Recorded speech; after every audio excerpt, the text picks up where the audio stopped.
قسمت دهم از مجموعه سرگردان‌های فضای مجازی نحمده و نصلی علی رسول الکریم. دوستان عزیزان، باز هم رسیدیم در این جلسه به تبیین و تشریح مطلبی دیگر از مطالب سرگردان در فضای مجازی نسبت به حضرت امیرالمؤمنین حضرت عمر فاروق رضی الله عنه. متاسفانه اشخاصی آمدن حضرت عمر رضی الله عنه را بنا به فهم ناقص خود از نخستین کسانی قرار دادن که ایشان پناه بر خدا ادعای تحریف قرآن را داشته باشند. دوستان دقت بکنین، از این مطالب دروغ با قطع برید کردن از مطالب کتاب های اهل سنت در فضای مجازی خیلی نشر میشه. لذا بر شما عزیزان اهل سنت ما ضروری هست که هر مطلبی را از این گونه اشخاص به هیچ عنوان قبول نکنید. ابتدا با هم ببینیم ادعای مدعیان را تا برسیم به تبیین و تشریح از صحیح بخاری و مثل جلسات قبل در این مورد هم قضاوت با شما دوستان عزیزان گرامی. نخستین کسانی که ادعای تحریف قرآن رو مطرح کردند عمر ابن خطاب. آیه حرمت رویگردانی از پدران از قرآن حذف شده. این در صحیح بخاری هست. دوستان عزیز می‌بینن صحیح بخاری نوشته امام ابی عبدالله محمد ابن اسماعیل بخاری که به هر حال چاپ عربستان سعودی هم هست. این صحیح بخاری در کتاب الحدود باب رجم الحبلی من الزنا ایشون روایتی رو میخونه از عمر ابن خطاب که بینندگان عزیز میتونن در اینجا ببینن. میگه ما میخواندیم نقرأ فی ما نقرأ من کتاب الله ان لا ترغبوا عن آبائکم فانه کفر بکم ان ترغبوا عن آبائکم او ان کفر بکم ان ترغبوا عن آبائکم. روایت در صحیح بخاری دیگه، باب کتاب الحدود باب رجم الحبلی من الزنا. بله. میگه ما در قرآن اینجوری میخوندیم اما در قرآن امروزی این مطلب وجود نداره. نخستین کسی که قائل به تحریف قرآن هست خلیفه دوم عمر ابن خطاب هست. اگر قائل شدن به تحریف قرآن کفره، خب پس خلیفه دوم شما حکمشو چی میگید؟ غیر از اینکه غیر المغضوب میخوند، غیر الضالین میخوند، عوض میکرد، اینها هم هست. اونم با سند صحیح، اینم با سند صحیح.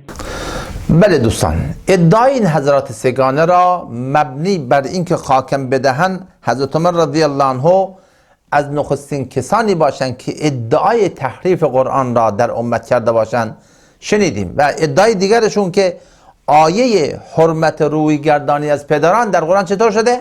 حذف شده. بله، ما هم قبول داریم که این آیه قبلا در قرآن بوده بعداً حذف شده، اما چرا حذف شده؟ واقعا جای سواله. چرا حذف شده؟ واقعا قبول داریم این مطلب در صحیح بخاری کتاب الحدود باب الرجم الحبلی من الزنا اذا احسنت کاملا وجود داره و الحمدلله و المنه. بنده الله امتحان به من توفیق داده هر دو جلد صحیح بخاری را از نقطه اول، از حرف اول تا آخرین حرفش در جلوی استاد گرامی هم مولانا شیخ الحدیث مولانا محمد یوسف حسین پور رحمت الله علیه دو زانوش نشسته ما درس گرفتیم و ما از این بحث کاملا خبر داریم که چنین بحثی در قرآن بوده که آیاتی بودن در قرآن قبلا یعنی خوانده می شدن ولی بعدا چطور شدن؟ حذف شدن. حالا واقعا چه قراره دوستان؟ واقعا چه قراره؟ واقعا حیف اشخاصی معمم عمامه‌دار در لباس روحانیت بیان بشینن بر سر صحیح بخاری و با قطع برید مطالب صحیح بخاری سعی بکنن به بزرگان اهل سنت چنین توهین را ارائه بکنن. یعنی واقعا اونجا حضرت علی رضی الله عنه نبودن، سلمان فارسی رضی الله عنه نبودن، حسن حسین رضی الله عنه نبودن، هزاران هزار صحابه اونجا بودن. وقتی که حضرت عمر رضی الله عنه چنین مطلبی را بر بالای منبر رسول خدا صلی الله علیه و سلم داشتن میخواندن که بله چنین آیه قبلا در قرآن بوده و اینطور مسئله ما به پیش آمده، چرا یک نفر بر این مطلب انکار نکرده که حضرت شما میگین قبلا ما اینو در قرآن میخواندیم امروز چرا نمیخوانیم؟ بله، اونا نسبت این موضوع علم داشتن و نه تنها اونها، این طلبه متوسط اهل سنت هم میدونه که در این موضوع واقع از چه قراره. موسم حج، آخرین حجی که حضرت امیرالمؤمنین عمر فاروق رضی الله عنه انجام داده بودند، در حین ادای مناسک حج به حضرت عمر رضی الله عنه خبری میرسه مبنی بر این که کدام شخصی نسبت به بیعتی که با حضرت صدیق رضی الله عنه در جمع صحابه برای بیعت خلافت از ایشون گرفته شده، کدام شخصی زبان درازی طعنی کرده بود. حضرت عمر رضی الله عنه بعد از شنیدن این مطلب تصمیم میگیرن که این مطلب را در همون موسم حج قشنگ برای مردم وضاحت بکنن. اینجا بود که حضرت عبدالرحمن بن عوف رضی الله عنه میفرمایند که یا امیر المؤمنین اینجا مردم زیادی تشریف دارن، از اهل علم هم هستن و غیر اهل علم دیگه در موسم حج خیلی زیادن، لذا مشوره من بر شما اینه که شما این مطلب را در این جمع نگویید. چرا که اینجا اهل علم این که در کجا نشسته باشن، نزدیک شما نشسته باشن و غیر اهل علم هم اینجا زیاد هستن، مبادا اینها این مطلب شما را درست درک نکنن و به مردم به صورت غلط برن چیکار بکنن، به دیگر مناطق امت اسلام این مطلب را به گونه دیگر القا بکنن. لذا مشوره من بر شما اینه. حضرت عبدالرحمن بن عوف رضی الله عنه چنین میگن که یا امیر المؤمنین مشوره من بر شما اینه که شما این مطلب را فعلا بگذارید، بریم به مدینه دارالهجره رسول خدا صلی الله علیه وسلم، اونجا اهل علم، اهل فضل، اهل دانش زیادن و شما این مطلب را اونجا قشنگ وضاحت بکنین و به وسیله این اهل علم علما این مطلب به صورت صحیح به دیگر مناطق امت اسلام چیکار بکنه، قشنگ گزارش داده بشه. اینجا بود که حضرت عمر رضی الله عنه نسبت به این موضوع قانع شدن و وقتی که برگشتن به مدینه منوره، حضرت ابن عباس رضی الله عنهما که راوی روایت صحیح بخاری هستند و از اهمیت موضوع هم با خبر شده بودن، میفرمایند که بله ما بعد از اتمام مناسک حج برگشتیم به مدینه منوره و در اولین جمعه بعد از برگشتن ایشون خیلی زود خودشون را به مسجد النبی میرسانند تا ببینن که حضرت عمر رضی الله عنه بنابراین قسمی که خورده بودن چه میخواهند بفرمایند. میفرمایند که بله بنده رفتم داخل مسجد النبی، دیدم که حضرت سعید بن زید رضی الله عنه نشستن در کنار منبر نبی خدا صلی الله علیه و سلم. ایشون خودشون را به ایشون قشنگ نزدیک کرده بودن، نشسته بودن.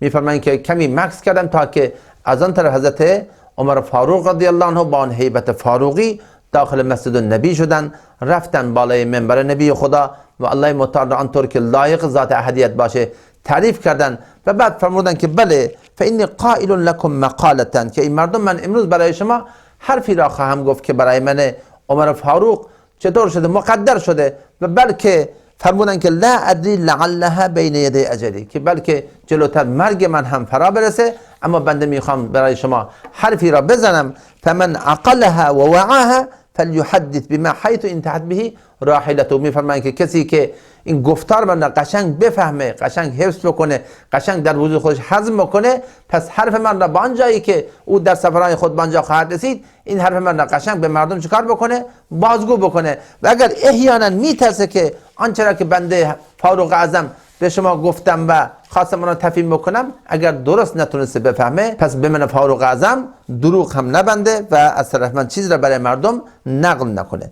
حضرت فاروق اعظم رضی الله عنه در ادامه سخنرانی خود میفرمایند که ان الله بعث محمدا صلی الله علیه و سلم بالحق وانزل علیه الكتاب فكان مما انزل الله آیه الرجم فقرأناها وعقلناها وعیناها. میفرمایند که الله متعال محمد مصطفی صلی الله علیه و سلم را به عنوان نبی برحق بر ما فرستادند و بر او قرآن را نازل کردند و از جمله آیه‌ای که در قرآن نازل شده بوده آیه رجم، آیه سنگسار کردن بوده. این آیه یعنی جزء آیات قرآن بوده. بر این مضمون الشیخ و الشیخ اذا زنی فرجموها، این آیه قبلا در قرآن بوده اما امروز ما این را در قرآن پیدا نمی کنیم. حضرت فاروق اعظم رضی الله عنه دارن این موضوع را توضیح میدن که بله فقرأناها، ما این آیه را خواندیم و عقلناها، ما قشنگ این را فهمیدیم و عینها، ما قشنگ این آیه را حفظ کردیم و به حکم الله متعال نبی خدا صلی الله علیه و سلم یعنی اشخاص متأهل زناکار را سنگسار کردند و میفرمایند که ما هم سنگسار کردیم.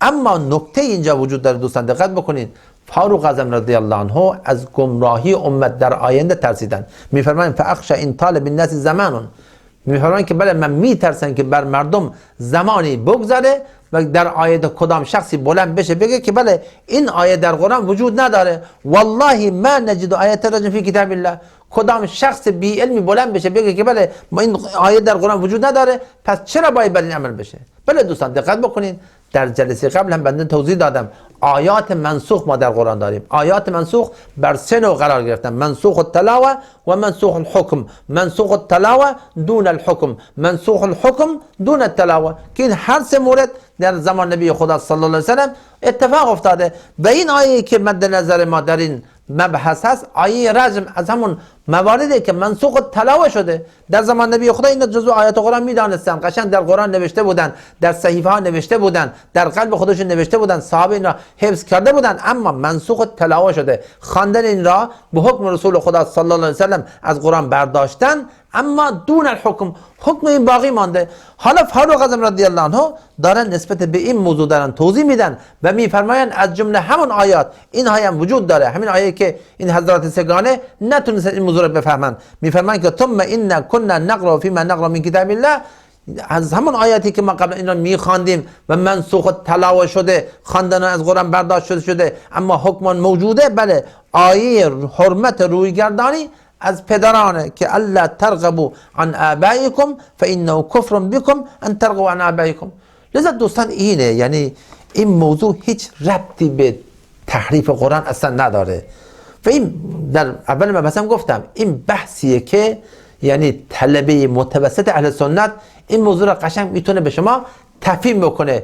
و فاروق اعظم رضی الله عنه در ادامه سخنرانی خود میپردازن به بیعتی که برای خلافت حضرت صدیق رضی الله عنه در جمع صحابه گرفته شده. لذا دوستان این آیات منسوخ و تلاوه هیچ ربطی به تحریف قرآن نداره. آیاتی بودن در زمان نبی خدا صلی الله علیه و سلم، اینا جزو آیات قرآن نازل شدن، صحابه اینا را جزو آیات قرآن دانستن، نوشتن، به حکم نبی خدا میخواندن و بران عمل میکردن. ولی بعدا به حکم نبی خدا صلی الله علیه و سلم، به حکم رسول خدا صلی الله علیه و سلم این آیات را از نظر اینکه آیه قرآن در قرآن نوشته بشه اینا را حذف کردن. البته حکم اونها در امت اسلامی باقی مانده و حضرت عمر رضی الله عنه دارن این موضوع را توضیح میدن که مبادا در آینده امت اسلامی بنابر کدام غلط فکری به نسبت این آیات به وهم و گمان باطلی بیفتن که متاسفانه این اشخاص معمم در لباس روحانیت نتونستن این مسئله را درک بکنن. و نه تنها دوستان دقت بکنین، با قاطعیت من این حرف را میگم، نه تنها حضرت عمر رضی الله عنه و نه تنها حضرت عایشه رضی الله عنه و نه تنها هیچ کدام از اصحاب رسول خدا صلی الله علیه و سلم و بلکه هیچ کدام فردی از اهل سنت ما قائل به تحریف آیه قرآن که به جای خود قائل به تحریف یک کلمه از قرآن هم ما نیستیم. و کسی که قائل به چنین اعتقادی باشه پناه بر خدا این شخص 100% در نزد اهل سنت کافر قرار میگیره. و در این بین هم اشاره داشتم به غیر المغضوب یا غیر الضالین خواندن فاروق اعظم رضی الله عنه. دوستان دقت بکنین، این بحث قرائت، تفاوت قرائت. قاری عبدالباسط رحمت الله علیه وقتی سوره فاتحه را میخوانه مالک یوم الدین، مالک یوم الدین میخوانه.